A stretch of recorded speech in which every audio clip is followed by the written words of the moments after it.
What's up everyone, Mike here from The Art of Guitar, here with another artist series. Today we're going to be looking at Kurt Cobain.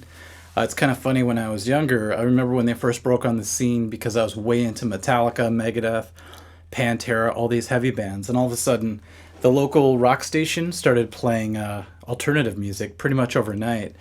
And I was wondering what was going on, and suddenly you started hearing Pearl Jam, you started hearing Soundgarden, and a band called Nirvana. And I remember because Smells Like Teen Spirit came out, and it didn't sound like anything that was out.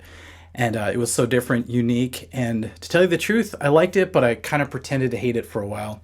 A lot of people at school suddenly changed the way they looked, and it was just this big trend that was sweeping through, and I kind of wanted to rebel against it. So it took a long time before I really started to look into Kurt Cobain's techniques. And when I did the Smells Like Teen Spirit Levels video, there was a lot of interest in it. So I realized that a lot of people are interested in what he has to offer guitar. And it seems kind of weird because you would think, you know, when you talk about great guitar players, a lot of people say that he's sloppy, that he's not really that good. But if you look at what he did to music with his guitar and his songwriting and his singing, it's pretty amazing. And I really wanted to dive in and take a look at the little things that make him unique as a guitarist. Okay, so Kurt's got quite an interesting vibrato that he pulls out, and sometimes when you hear it, it's just erratic and crazy. And the way to get good at it is to think of it as a tight, fast vibrato. So we're going to do it here, 3rd string, 10th fret. I'm just going to do a bend, and then at the very end of it, I'm just going to do a really fast vibrato. So he does that a lot, not just when he's playing leads on his rhythms as well. But it's kind of fun to practice that. It makes all your other vibrato better. You just have to slow it down. But the key is to really think of it as tight, okay? That's like a slow version of it. Now just speed it up and get this crazy vibration happening.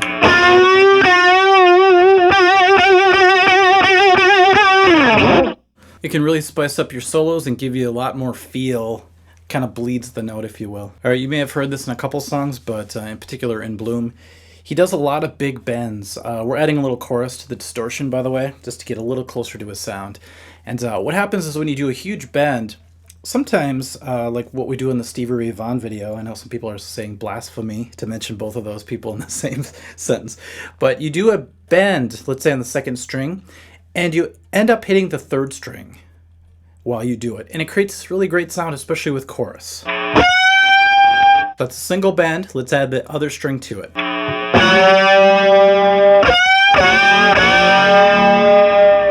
See how it's fighting to go between 1 string and 2?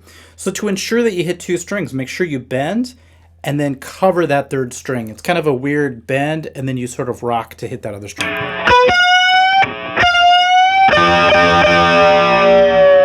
Then once you have them, it's fun because you can come back down together.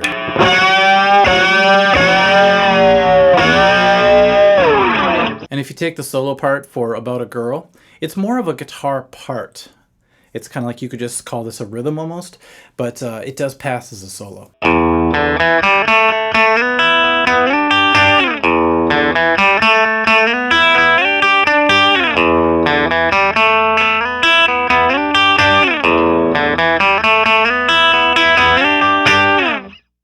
And what's great about whenever you do a Kurt Cobain part is you don't actually have to be perfect every time.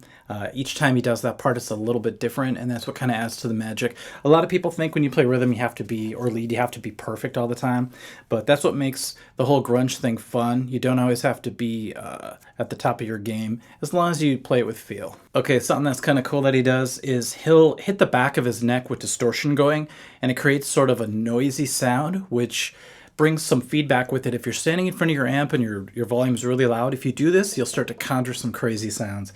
Eddie Van Halen does this as well.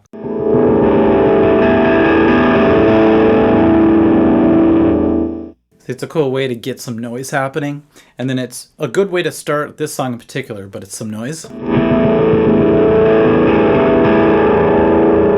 And then the next technique is going to be single note bends within a riff.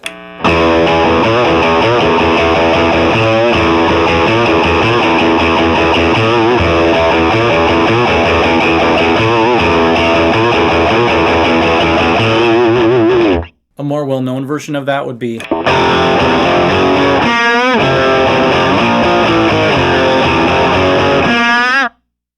So he'll just throw in a bend. It kind of adds a little bit of dissonance, which is cool, but it grabs the beat in a really great way, especially in that first example.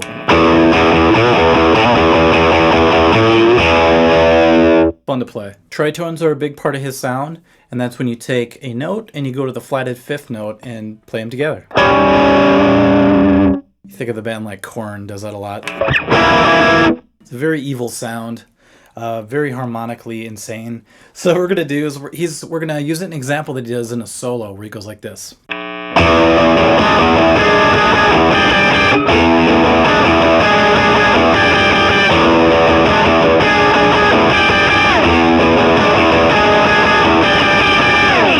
I've always loved the song by Soundgarden called Jesus Christ Pose.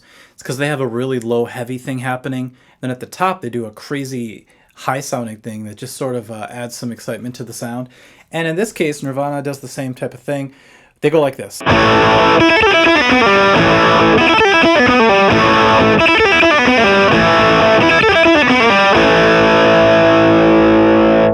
It's funny, I haven't had to pull off like that since I was doing some Brad Paisley country stuff. So it's pretty intense to do those pull-offs, but with these quick flutter pull-offs, it's actually kind of interesting sound. Just the way he blends it with a power chord, it's kind of like a back and forth. This riff always stuck out to me because it sounds super cool, and the way it hits the beat goes like this.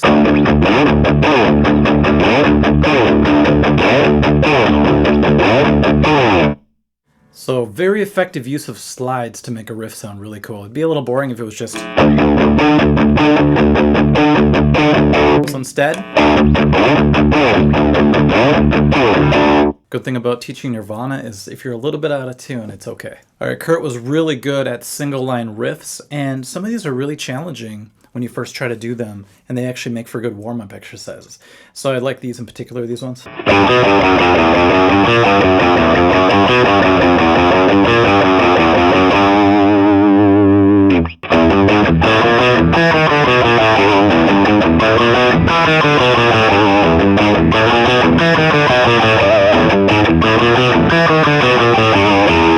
I used to like to play Nirvana riffs for my friends, and when they'd be like, that's pretty cool, my metal friends, and I'd be like, oh, that's Nirvana, and they'd be like, oh, never mind, I hate it. Alright, he was kind of fond of volume swells, and he would use them in really interesting situations, but in the beginning of this song, I like how he uses it. He hammers on a power chord, swells up the volume, and then slides down, and then swells down the volume.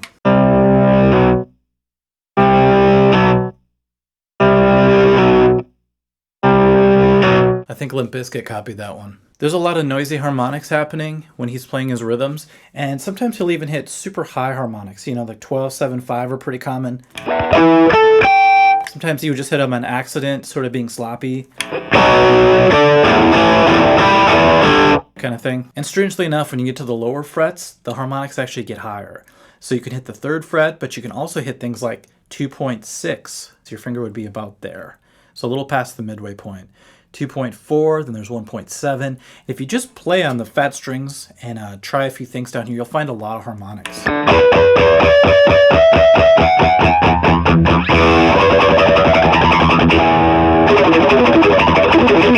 Sounds cool with chorus section. So if you're doing power chords, and you just sort of hit the strings and move over the top of those harmonics. Remember, when you do harmonics, you don't push down, you just touch the string. Get some great sounds.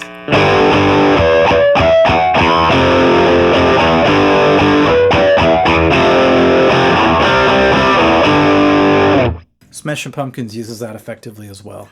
So does Pantera.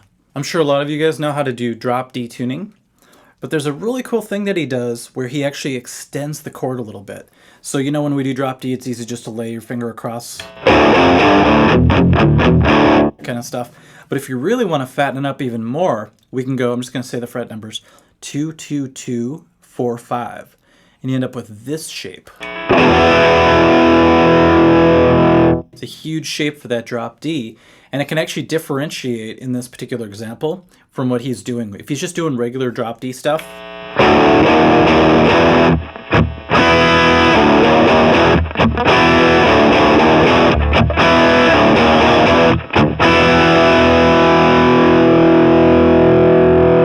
so drop D can sound even bigger if you just add these extra notes here at the top.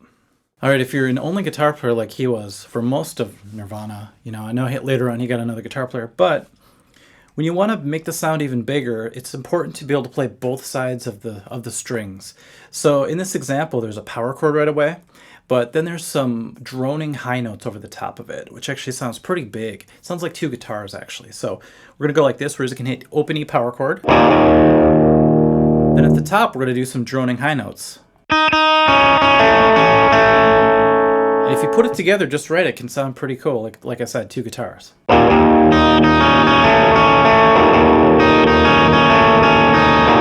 Another funny trick I like to play on people is I'll say, okay, I'm going to play a riff. Do you think it's Slayer or do you think it's Nirvana?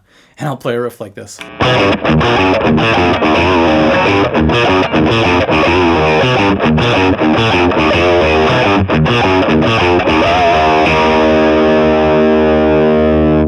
They always say Slayer, but it's Nirvana. Okay, there's going to be a lot of lessons to learn from Smells Like Teen Spirit. We already did the one video on it, but I just wanted to rehash a couple things. First of all, we have the Cobain chord, I call it, and there's been a lot of controversy over that statement. People just call it a sus4 chord. But he really did make it his own sound. So it's when you do a power chord, for example, let's just go here to the first fret, and we're going to go first fret, third fret, which is a conventional power chord. But we're going to tack on the next string's third fret as well, which you can get by just barring your finger. You hear a lot of Nirvana sound in that. All right, so if you're doing the beginning of Smells Like Teen Spirit, be sure to hit that note to really make it sound right. All right, when you go to the other set of strings, you're not going to get that sound. But when you come back, you'll get it again here. All right, very important. A cool way to connect chords is to do the scratches, and that's a big part of the grunge sound. And that's when you just place your fingers over the top and your pick just goes straight over the top of the strings, calling that a scratch, also known as a rake, okay? So we get that sound. But it becomes very percussive when you do it. So when you play this and connect chords with it, see how it creates its own rhythmic sound and feel? Very important. If somebody gave you the verse part of Smells Like Teen Spirit and said, do a guitar part over the top of it, I highly doubt any of us would have done this. And that's it. And then the second part, okay, add some more to it. Okay, I'll just double that.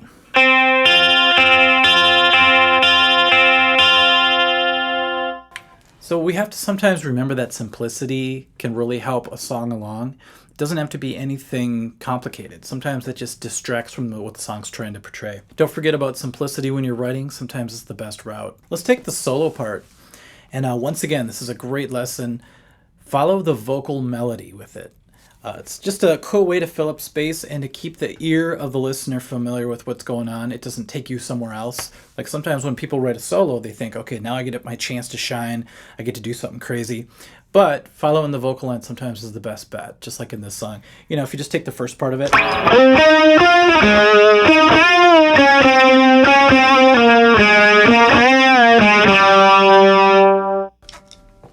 What could be more simple and musical than just following the vocal line? It's already been written for you. Okay, sometimes when you're playing the single note riffs, you want to let the notes ring out over the top of each other.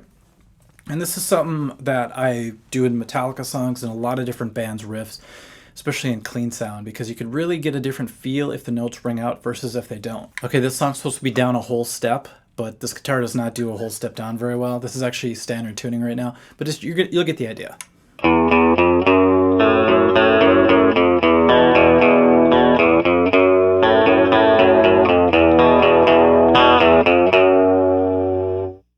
If you didn't do the notes ringing out, it would sound like this.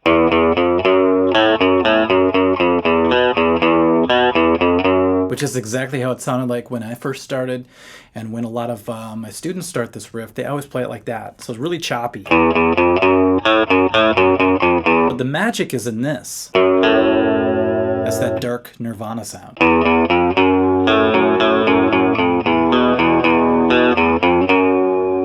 Just like One by Metallica, you don't want to go what I used to do. You want to let them ring out.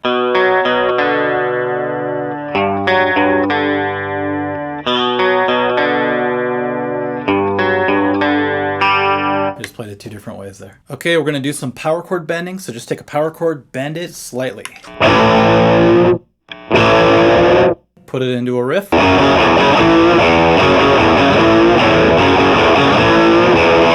And that's sweet. If you didn't bend the power chord, it wouldn't be the same. It would sound like this.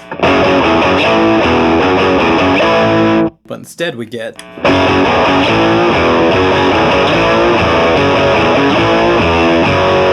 little bit more chaotic. All right, if you take a riff like Lithium, you can see what he likes to do as far as just putting an open string underneath a riff.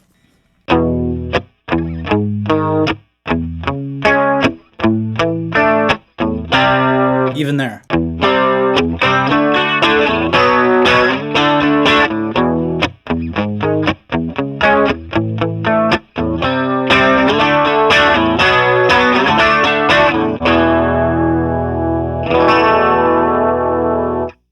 The Cobain chords back. Okay, don't even ask me what he's doing here. I call it intro noodling. Sometimes he'll just do something and it's goofy sounding. And it actually is kind of interesting the way he does this next one.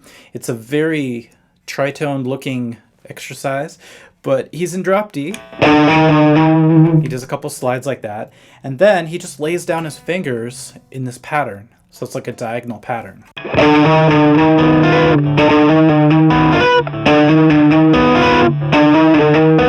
Who knows? I wonder if he was just messing around, waiting for the record button to be hit, and they just kept it. Sounds kind of cool. We all know the iconic Hard Day's Night intro chord. And I wonder if that's what Kurt was going for when he did this in the beginning of In Utero album, Serve the Servants. Once again, you notice this diagonal pattern that he likes to do, and just throw that over the top. You're going to get dissonance no matter what. What a cool way to start an album. I call this the Weezer chord, but all you're doing is you're going to a power chord on the 5th string somewhere, and then you just bar across to the 6th string, adding an extra 5th interval underneath it, which fattens it up quite a bit. So I'm going to use it in this example. I'm going to go from A to C sharp, but I'm going to add that extra 5th underneath the 2nd chord.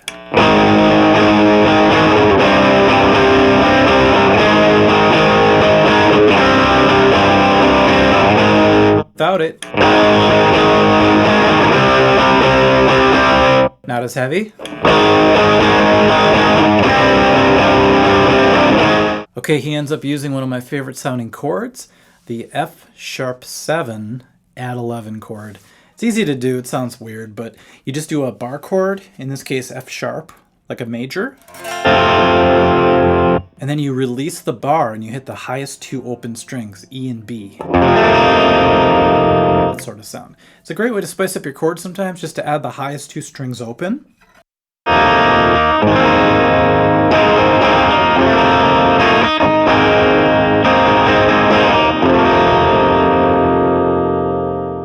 This next solo part is from my favorite Nirvana song.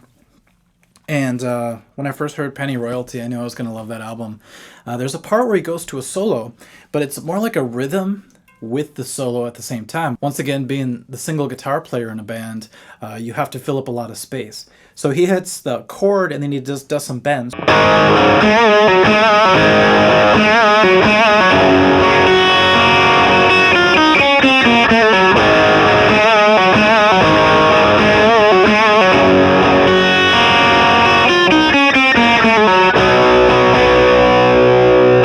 Crazy how much you can learn from somebody that a lot of people consider to be a bad guitar player. I like to look for those hidden gems in those guitar players, like I said.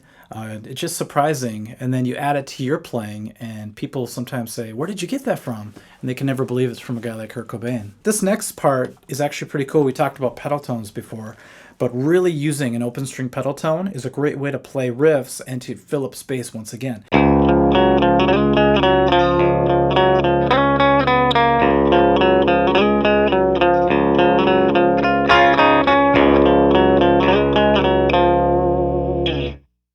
I knew the first time I heard that this was going to be a classic song, or at least a classic riff, and it's one of my favorite ones to play, and I love that droning note underneath all of it. And if you take simple power chords and arpeggiate them, they sound great already. But in drop D, when you do this stuff, where you're laying your finger flat across 3 strings, it sounds really great. Hard to be in tune sometimes when you're doing this. But here's what we have. If we put those together, arpeggiated power chords, you get this. All